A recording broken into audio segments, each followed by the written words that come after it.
Hi everyone, my name is Zaniel Win Villanueva Guerra from 10 Benevolence, and for today's video I'll be doing reaction video about movie na Pisay.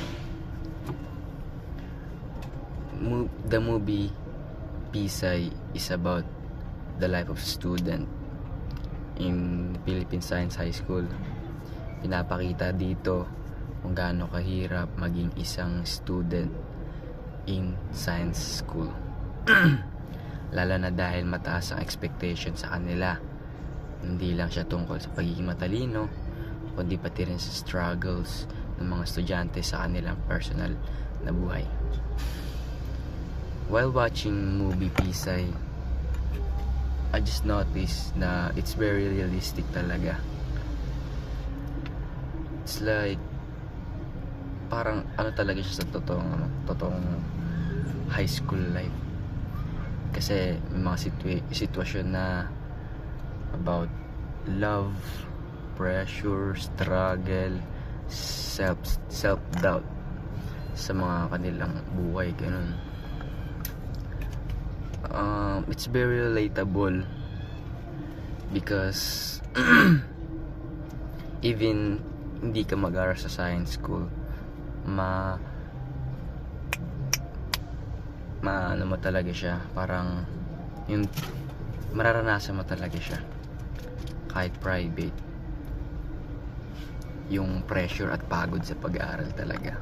Sa mga nagustuhan ko sa movie yun ay it showed friendship of the characters, even though they have different personalities and magkakaiba sila ng pinagdadaanan, natuto silang suporta ng isa't isa. Excuse me. Pinakita din ng movie na hindi lang talino at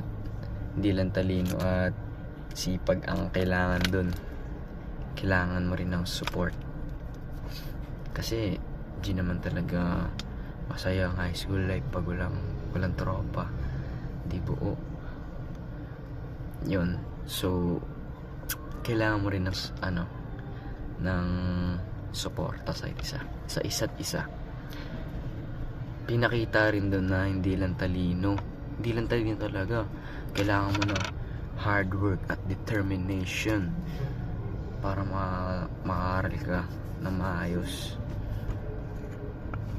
Para sa akin, pinaka-lesson talaga ng movie na it's not about the knowledge you have,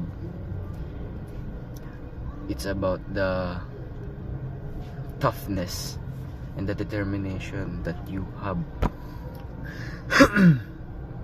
At patuloy nagpatuloy sila magsikap para maabot mga pangarap nila. Kaya kayo, worked hard kahit ma-pressure, because pressure makes diamond. So overall, masasabi ko na maganda at meaningful ang movie na Pisay, dahil pinapakita nito ang reality ng pagiging student at mga challenges na kailangan nilang lampasan. And yeah, to wrap it all up, that's my reaction to the movie Pisay. That's it. Peace.